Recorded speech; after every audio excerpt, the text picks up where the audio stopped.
Hello बच्चों, कैंदित academy में आपका स्वागत है। उम्मीद है कि आप स्वस्थ होंगे और मस्त होंगे और बोर्ड के प्रिपरेशन में जोरों शोर से लग गए होंगे, क्योंकि अब एग्जाम का टाइम बहुत करीब है।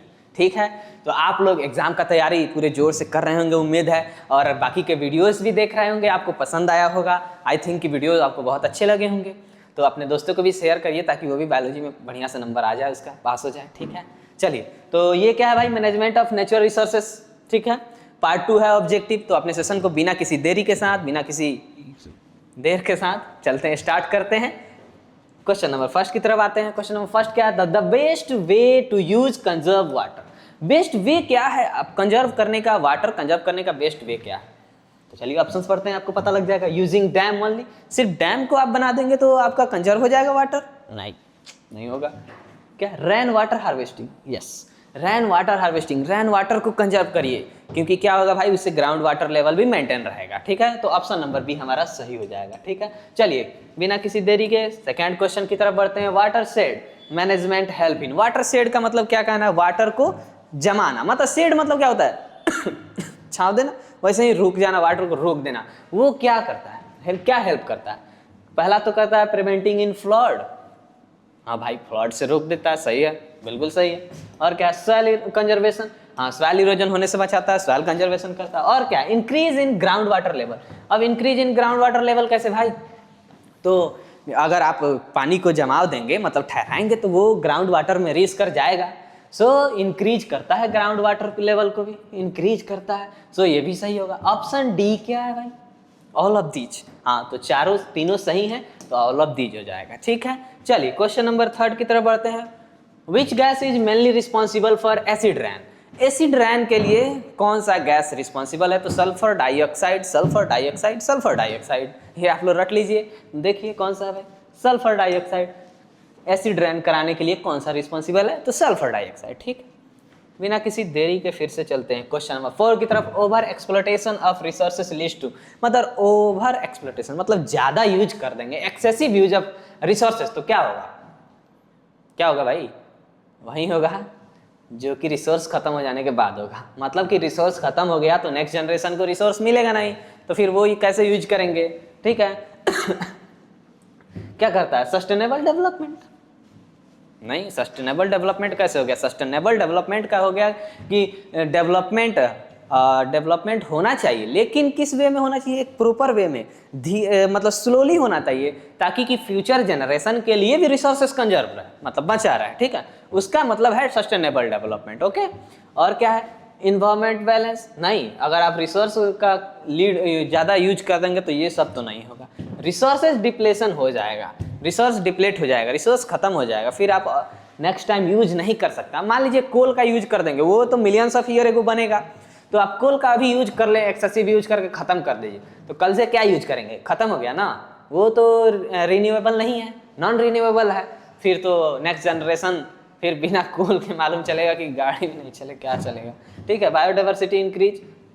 नहीं, ये भी सब गलत है, तो ऑप्शन नंबर सी क्या हो जाएगा? रिसोर्स का डिप्लेशन हो जाएगा। ठीक है, चलिए, the aim of wildlife conservation is to, मतलब वाइल्ड लाइफ कंजर्व करने का क्या एम है? क्या एम है? चलिए पढ़ते हैं। इंक्रीज टूरिज्म, ठीक है भाई, increase tourism. Protect endangered species, क्या है भाई? प्रोटेक्ट क्या करना है? इंडेंजर्ड स्पेसीज को प्रोटेक्ट क्या करना है? इंडेंजर्ड स्पेसीज को। और क्या है? इंक्रीज हंटिंग, हंटिंग को इंक्रीज करेंगे, मतलब कि वाइल्ड लाइफ सेंचुरी को क्या करेंगे आप भाई? हंटिंग कर लिए यूज करेंगे। यूज एनिमल कमर्शियली, क्या करेंगे भाई? मतलब एनिमल्स को यूज करेंगे कमर्शियल? नहीं भाई, क्या करेंगे? प्रोटेक्ट करेंगे इंडेंजर्ड स्पेसीज को, प्रोटेक्ट करेंगे इंडेंजर्ड स्पेसीज को। क्या करेंगे? प्रोटेक्ट करेंगे इंडेंजर्ड स्पेसीज को। ओके, चलिए क्वेश्चन नंबर नेक्स्ट 6 होगा। Which is an example of biogas plant benefits, मतलब बायोगैस प्लांट के बेनिफिट क्या है? मतलब बायोगैस प्लांट क्या करता है भाई? ये तो फ्यूल बनाता है। बायोगैस लाइट भी देखे होंगे आप लोग, बहुत ज़्यादा गैस में लाइट लगा रहता है। वहीं ऑप्शन पढ़ते हैं, क्या है? प्रोड्यूस क्लीन फ्यूल, हाँ, फ्यूल बनाता है। क्या भाई? रिड्यूस पॉल्यूशन, हाँ, पॉल्यूशन फ्री होता है भाई, रिड्यूस कर देता है, ये भी सही है। Use animal wastage, animal waste का यूज होता है बायोगैस प्लांट्स में, एनिमल वेस्ट का यूज होता है। ओके, और क्या है? All of these, all of these, हाँ, तो क्वेश्चन 6 का आंसर होगा ऑल ऑफ दीज। ठीक है, चलिए excessive use of fertiliser cause, अब ज़्यादा यूज करेंगे फर्टिलाइजर का तो क्या होगा, ज़्यादा यूज करेंगे तो क्रॉप ज़्यादा होगा, हाँ, लेकिन इसके कॉन्सिक्वेंसेस क्या होंगे भाई, कॉन्सिक्वेंसेस क्या होंगे, सॉइल पॉल्यूशन हो जाएगा, वाटर पॉल्यूशन हो जाएगा। सॉइल पॉल्यूशन अगर फर्टिलाइजर यूज कर रहे हैं तो ऑलरेडी हो गया सॉइल पॉल्यूशन। अगर बारिश आया तो वहीं बारिश का पानी सॉइल में मिलकर अगर नदी में जाता है तो वाटर पॉल्यूशन हो गया, मैराइन लाइफ को भी प्रॉब्लम हो गया भाई, तो पॉल्यूशन होता है, ठीक है। चलिए, increase in crop yield only, सिर्फ इंक्रीज कर देता है क्रॉप यील्ड, नहीं भाई, और भी काम करता है। ये देखिए, ये कितना बढ़िया काम कर रहा है, सॉइल पॉल्यूशन का काम कर रहा है, और क्या कर रहा है, वाटर पॉल्यूशन का काम कर रहा है, फर्टिलाइजर का ज्यादा यूज करने के लिए। इसीलिए क्या हो जाएगा ऑप्शन बी और सी हो जाएगा ऑप्शन, ठीक है। चलिए, क्वेश्चन नंबर 8 की तरफ बढ़ते हैं। Which of the following promote conservation of resources, conservation of resource के लिए एक रूल बनाया गया जिसको 3R बोलते हैं। क्या है भाई 3R? रिसाइकल, रीयूज, रिड्यूस, यही होता है। तो ये प्रमोट करता है, which of the following promote conservation of resource, resource को प्रमोट करता है, तो ऑल ऑफ दीज इसमें हो जाएगा। 3R का यूज होता है, रिसाइकलिंग, रीयूज, रिड्यूस और all of these 3R principle, ठीक है। चलिए, क्वेश्चन नंबर 9 की तरफ बढ़ते हैं भाई। Why should we conserve fossil fuels, fossil fuels को क्यों कंजर्व करना चाहिए, फॉसिल फ्यूल्स को क्यों कंजर्व करना चाहिए? वो ऑलरेडी रिन्यूएबल नहीं है, मतलब उसको रिन्यू नहीं करा जा सकता है, वो तो एक बार खत्म हो जाएगा तो खत्म हो जाएगा, इसीलिए उसको कंजर्व करना चाहिए, ताकि हम ही लोग तो सिर्फ यूज करने वाले नहीं ना, हमारे आगे जनरेशन भी आएंगे, उनको भी यूज करना है, तो उनके लिए भी चाहिए ना चाहिए क्या भाई कि फॉसिल फ्यूल्स क्या रहे, कंजर्व रहे, ताकि वो लोग भी यूज कर सके, ठीक है। तो दे आर रिन्यूएबल, नहीं भाई, वो लोग, ये फॉसिल फ्यूल्स रिन्यूएबल नहीं है, दे आर अनलिमिटेड, अनलिमिटेड भी नहीं है भाई, वो खत्म हो जाएगा। अनलिमिटेड का मतलब क्या होगा कि आप जितना मन करे यूज करते चले जाइए, वो खत्म नहीं होगा, वो होता है अनलिमिटेड, लेकिन ये तो खत्म हो जाएगा। और क्या, take millions of year ago to form, millions of year to form, हाँ, मिलियंस ऑफ ईयर मतलब आता है इसको फॉर्म करने के लिए, इसीलिए क्या होगा, इसको कंजर्व करना चाहिए। और क्या है, दे आर पॉल्यूशन फ्री, और पॉल्यूशन फ्री होते हैं, लेकिन इसको कंजर्व हमें करना क्यों चाहिए, कंजर्व इसलिए करना चाहिए ताकि इतना टाइम लगाता है, मिलियंस ऑफ ईयर लगाता है, तो मिलियंस ऑफ ईयर में समझ लीजिए कि कई गो जनरेशन हम लोग का खत्म हो गया रहेगा, इसीलिए रिसोर्स का सस्टेनेबल वे में यूज करना चाहिए, ठीक है। यानी कि यूज करना चाहिए, करेंट नीड को तो मिटा ही रहे हैं, मतलब करेंट नीड को तो यूज खत्म कर ही रहे हैं, लेकिन फ्यूचर भी जरूरी पड़े तो वो रहे रिसोर्स, उसको बोलते हैं सस्टेनेबल डेवलपमेंट। तो इसीलिए इसका भी करना चाहिए यूज, उस तरीके में कंजर्व भी करना चाहिए ताकि फ्यूचर के लिए रहे। सॉरी चलिए, क्वेश्चन नंबर 10 की तरफ बढ़ते हैं। Sustainable use of resources ensure, मतलब क्या, सस्टेनेबल यूज क्या, अभी तो बताएं कि यूज ऑफ रिसोर्सेज मतलब अभी के रिसोर्स नीड अगर है तो आप यूज कर लीजिए, और लेकिन ये लॉन्ग टर्म भी रहे, मतलब आगे जनरेशन के लिए भी रहे, ये रिसोर्स रहना चाहिए, ठीक है ना, यही मतलब है इसका। तो देखिएगा, शॉर्ट टर्म प्रॉफिट नहीं भाई, शॉर्ट टर्म प्रॉफिट फिर सस्टेनेबल का यूजेज मतलब ही क्या रह गया, बिल्कुल नहीं रहा, कुछ भी नहीं रहा। और क्या, इन्वायरमेंटल क्या है, डिग्रेडेशन, इन्वायरमेंटल डिग्रेडेशन,